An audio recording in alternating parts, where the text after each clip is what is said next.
Olá a todos! Vamos dar continuidade à metodologia dos não ferrosos, fazendo uma revisão bem básica dos princípios de cinética. Essa é a parte 1. Nós temos dois objetivos principais para estudar cinética: determinar a velocidade de uma reação e determinar os mecanismos dessa reação, as etapas dessa reação. A velocidade é importante, pois ela vai nos dizer quão rápido uma reação ocorre e se ela vai ser, então, viável para um processo industrial, o que a termodinâmica não diz. A termodinâmica só diz se a reação ocorre ou não. Através do estudo da cinética, a gente vai descobrir a velocidade dessa reação. E essa reação pode ocorrer por diversos mecanismos. Ela pode ser dependente de difusão, ela pode ser dependente de transferência de calor. Então, entender a cinética pode nos dizer quais os mecanismos que controlam essa reação e assim podemos atuar neles para melhorar os nossos processos. Nós podemos classificar a cinética quanto ao tipo de reação, se as reações são homogêneas ou se as reações são heterogêneas. As reações homogêneas são aquelas que ocorrem na presença de apenas uma fase. Como exemplo, nós temos a reação do CO mais oxigênio formando dióxido de carbono. Todas essas três fases são gasosas e formam uma mistura homogênea. Como exemplo de reação heterogênea, nós temos o óxido de ferro sendo reduzido por CO e formando ferro metálico e o dióxido de carbono, CO2. Essa reação ocorre na presença do gás CO, que vai formar um segundo gás, o CO2, reduzindo uma partícula sólida, o Fe2O3, formando o ferro sólido. Dentro de um alto forno, esse ferro sólido vai acabar se tornando um ferro líquido devido à alta temperatura, mas na redução direta a reação se completa com o ferro sólido. Essa reação ela depende de um contato inicial interfacial entre o gás e o sólido. Então essa interface de contato ela é um dos controladores da reação. Nós podemos classificar as equações cinéticas também entre reações simples ou elementares, que são cinéticas que dependem apenas de uma equação, e reações complexas, onde a cinética é dependente de reações sequenciais ou etapas sequenciais, que podem incluir difusão, que podem incluir a própria transferência de calor citada anteriormente, ou apenas diversas reações químicas que acontecem sequencialmente. Nas reações elementares, nós temos, por exemplo, A mais B dando C mais D. A velocidade de reação, olha, RA, vai ser igual a K multiplicado pela concentração do A elevado a um fator e a concentração de B elevado a um segundo fator. Observem que esses fatores aqui, olha, que vão determinar a ordem das equações cinéticas, não estão diretamente relacionados aos coeficientes estequiométricos. Isso pode acontecer em alguns casos, mas não é nenhuma regra. Nas reações complexas, olhe, a lei cinética, a equação cinética, ela não tem a simplicidade que nós encontramos nas leis para reações simples ou elementares. Elas não dependem apenas do produtório dos reagentes, como nós vemos aqui em cima. Ela acaba sendo composta de diversos outros fatores. Observem também que no caso das reações simples e elementares, nós temos aqui uma constante cinética. Como essa reação aqui de baixo, olha, do H2 mais Br2 formando HBr, depende de mais de uma reação química, nós temos constantes cinéticas de cada uma das reações químicas. Por exemplo, o K1 e o K2.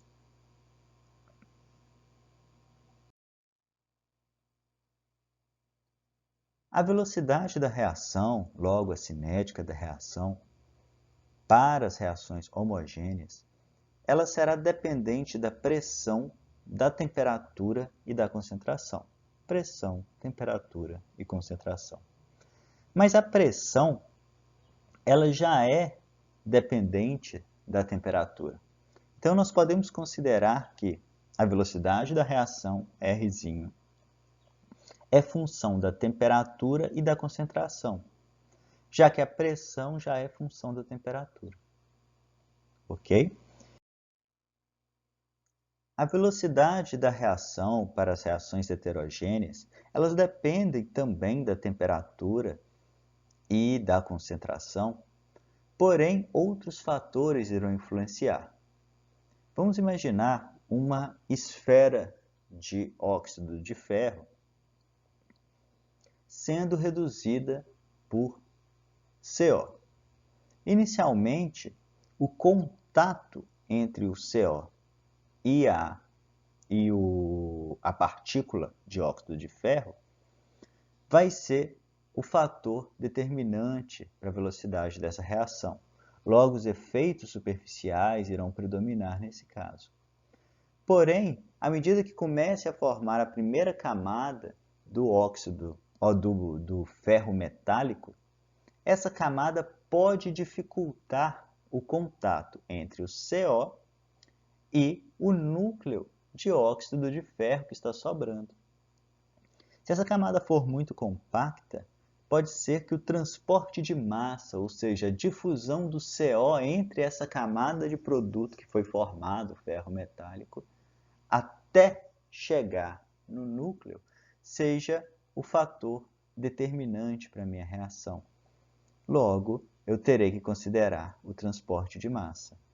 Pode ser também que haja uma diferença de temperatura entre a parte externa da partícula e o núcleo não reagido dessa partícula.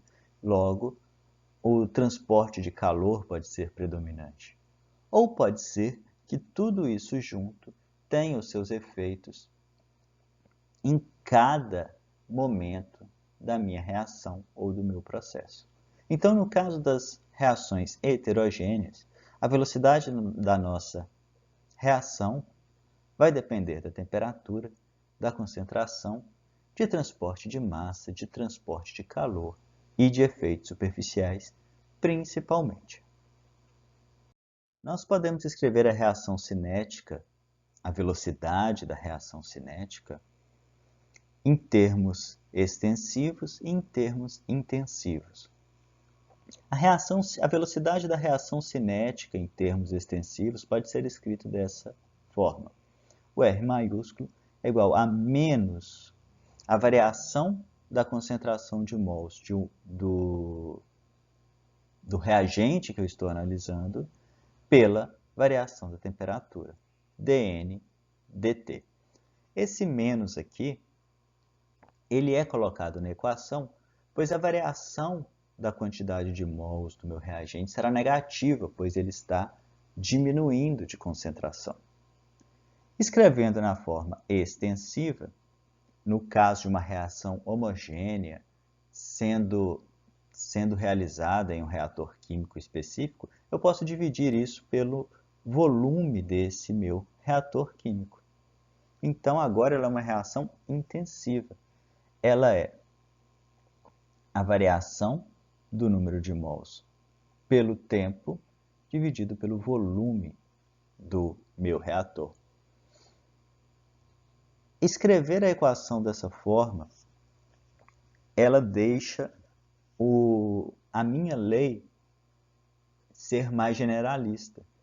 Porque escrevendo na forma extensiva, se o meu reator é maior, logo caberá uma quantidade maior de massa, de mols no meu sistema, e eu vou obter uma velocidade aqui relativa a essa variação maior. Mas quando eu divido pelo volume do reator, não vai importar mais para mim qual reator eu estou utilizando. Se o reator for 3 vezes, 4 vezes maior, se ele for 2 vezes, 4 vezes menor, a velocidade intensiva será a mesma se todas as reações químicas e todos os fatores que influenciam na reação forem os mesmos. E aqui, analisando essa equação, eu vejo que eu tenho uma variação do número de mols pelo volume, e isso é concentração. Então, eu posso escrever a reação cinética como sendo igual a menos variação da concentração pela variação do tempo, ou dc dt. Sempre tomem bastante cuidado com as unidades, porque as unidades, principalmente das constantes cinéticas, podem ser bastante complicadas e podem nos confundir durante os cálculos.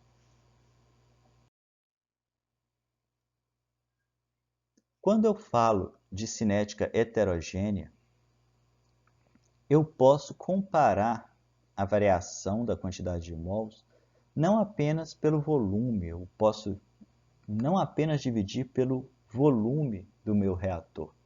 E às vezes até o volume desse reator não vai ser um fator que explicará da melhor forma a minha reação química.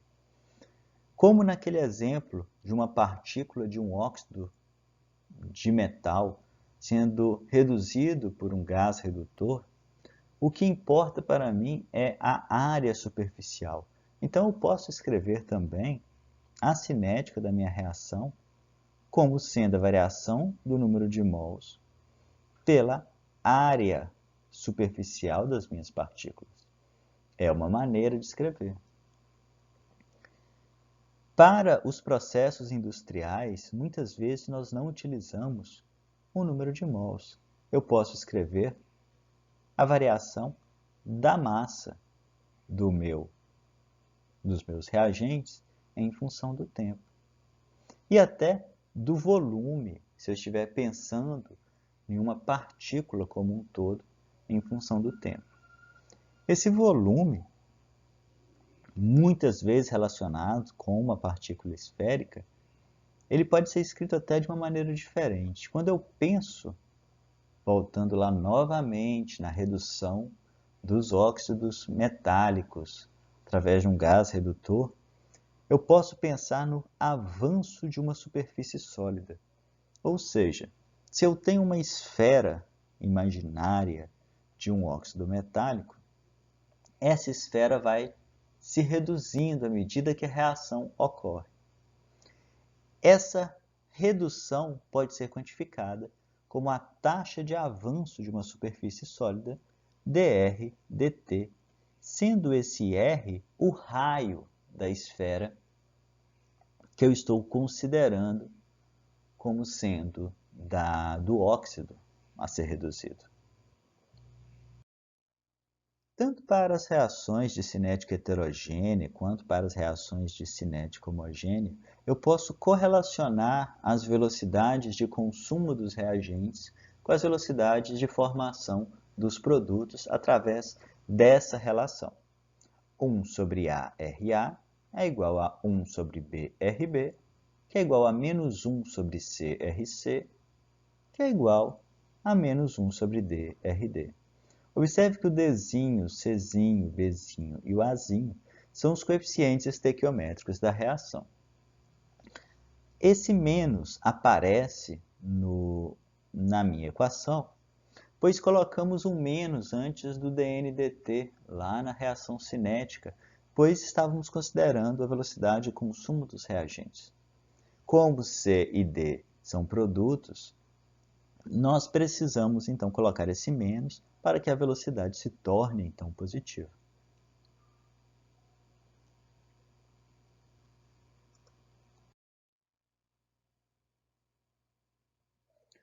Vamos lembrar um pouquinho da ordem das reações cinéticas.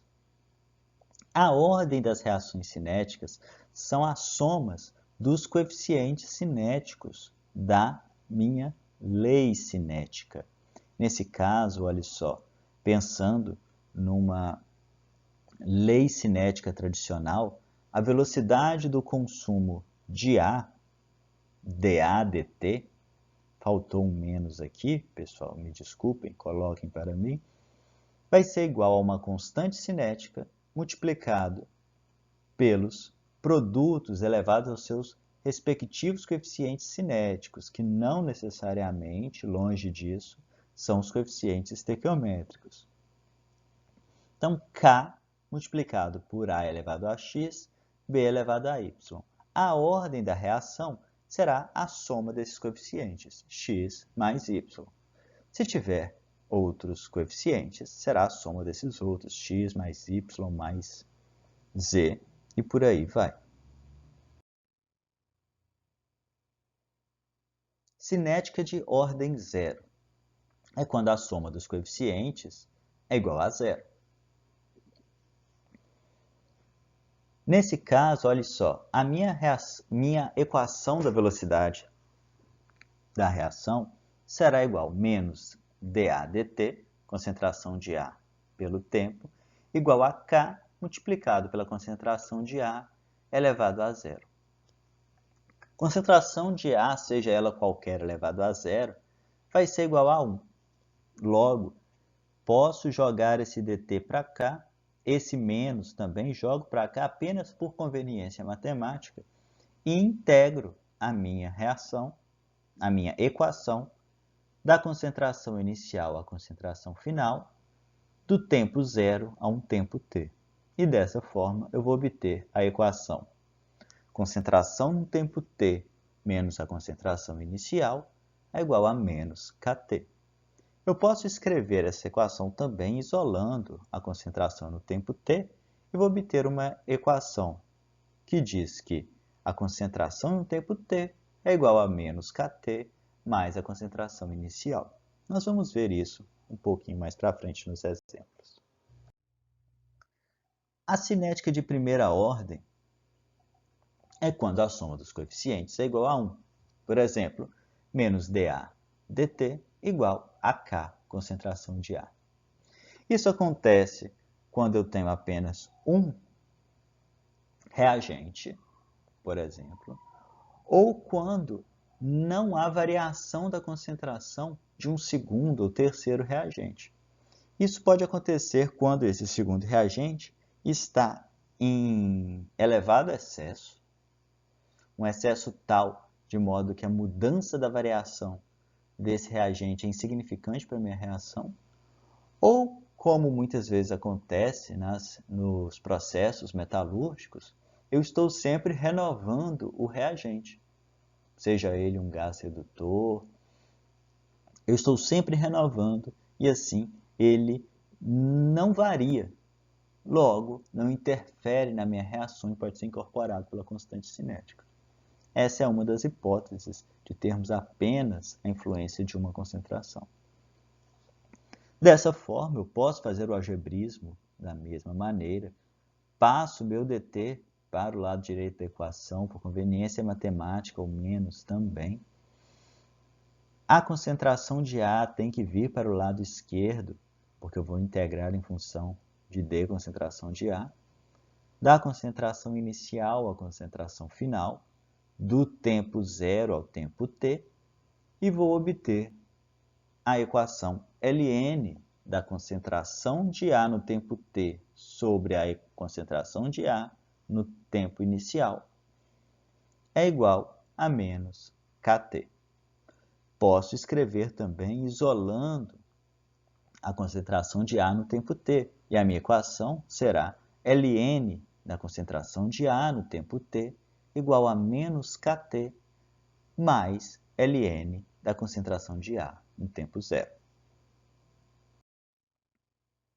A cinética de segunda ordem ocorre quando a soma dos coeficientes estequiométricos é igual a 2.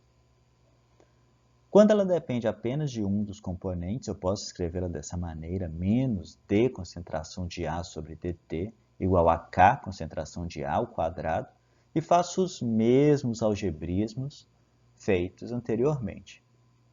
Assim, a minha equação será integral de 1 sobre concentração de A ao quadrado d concentração de A igual a menos K dt.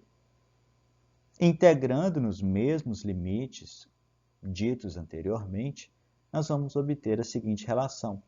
1 sobre concentração de A no tempo t menos 1 sobre concentração de A no tempo zero é igual a menos kT. Posso isolar da mesma maneira a concentração de A no tempo t e vou obter a equação 1 sobre concentração de A no tempo t é igual a menos kT mais 1 sobre concentração de A no tempo zero. Vamos fazer um exemplo para fixarmos esse conhecimento. Num processo experimental de refino de aço sob vácuo, para estudar a cinética de evaporação de manganês a 1590 graus Celsius, obtiveram-se os seguintes resultados. Os resultados dessa tabela, olha só, uma variação de 0 a 50 minutos e a variação do manganês, a variação da porcentagem do manganês abaixo, mostrando que essa concentração de manganês vai diminuindo. Isso é um processo de refino secundário de aço que vocês devem ter estudado em disciplinas de siderurgia. Tratando-se de uma reação que obedece uma cinética de primeira ordem, pede-se determinar a constante da velocidade da reação e o tempo necessário para se atingir 0,05% de manganês, partindo-se de uma concentração inicial de 1% de manganês. Então vamos lá. Se a reação é de primeira ordem, ela vai ter este formato aqui, que nós já vimos nos outros slides. Isolando o Ln da concentração de A no tempo t, eu obtenho essa seguinte equação. Observe que, se eu plotar um gráfico Ln da concentração de A por tempo, eu vou obter uma reta. Então, aqui embaixo, olha só, eu criei uma tabelinha e fiz todos os Lns das concentrações de manganês. E plotei esse Ln no eixo y em função do tempo no eixo x. E obtive os meus pontos relativos aos dados experimentais. Fiz uma regressão linear e obtive essa equação. X igual a menos 0,0497, igual a menos 0,0497 multiplicado por x mais 0,227. E o R2 igual a 0,9918. É um R2 significante que diz que a minha reação, que os meus dados experimentais realmente podem corresponder à equação de uma reta, fazendo com que seja plausível a hipótese que a cinética da reação seja uma cinética de primeira ordem. Observe que eu vou comparar essa equação obtida da regressão linear com a minha equação da reta de cinética. Logo, eu posso dizer que Ln da concentração de A em um tempo determinado t, que é o meu y, é igual a menos 0,0497 multiplicado por t, que é o meu x, mais 0,227, que é a minha concentração inicial. Observem que a concentração inicial do meu sistema deveria ter sido 0,15, mas nós fizemos aqui uma regressão linear. Então, ele fez uma adequação dos meus dados. Ok? Nesse caso, qual é a minha constante cinética? A minha constante cinética é a inclinação dessa curva. Observe que a inclinação dessa curva é menos 0,0497. Isso é igual a menos K. Logo, K é igual a 0,0497. 0,497 minuto a menos 1, pois ln de A não tem nenhuma unidade. Logo, esse termo também não deve ter nenhuma unidade. A unidade da minha constante cinética é minuto a menos 1. Partindo de uma concentração inicial de 1%, eu quero saber qual o tempo necessário para alcançar uma concentração de 0,05. Aqui nós teremos que fazer algumas análises. A primeira dela, nós vamos considerar que a constante cinética não se alterou apenas pela variação da concentração inicial.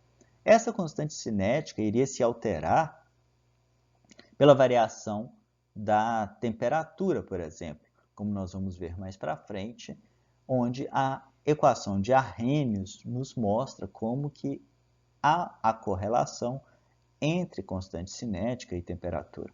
Então, essa constante cinética não irá se alterar. Mas a concentração se alterando, esse valor aqui, que representa a concentração inicial, vai ter que ser alterado. Ele vai ser o ln de 1. Observem que nessa equação da minha reta, olha, esse último termo é o ln da concentração inicial. Então, aqui, olha, irei colocar o ln da concentração inicial, a mesma constante cinética, e vou partir do pressuposto que eu quero chegar até a concentração de 0,05. Então, a minha equação ficará sendo ln de 0,05 é igual a menos 0,0497 multiplicado por tempo, mais ln de 1. E assim, o tempo necessário para sair de uma concentração de 1% de manganês até 0,05% vai ser igual a 60 minutos. Vamos fazer um segundo exercício. Os dados cinéticos apresentados na tabela a seguir foram obtidos para a redução do FeO pelo carbono num sistema escória-ferro fundido em temperatura constante. Trata-se, portanto, da reação heterogênea. Considere o ferro fundido com 4,5% de carbono e que o consumo de carbono seja mínimo, ou seja, o teor de carbono pode ser considerado constante durante o processo. Isso permite a definição da constante de velocidade observada, onde os parâmetros mantidos constantes durante a reação podem ser agrupados à constante de velocidade, originando esse KOBS. Pede-se, então, qual é a reação do sistema e quais são as fases e seus respectivos constituintes. Mostre que a reação obedece à cinética de primeira ordem em relação ao FeO.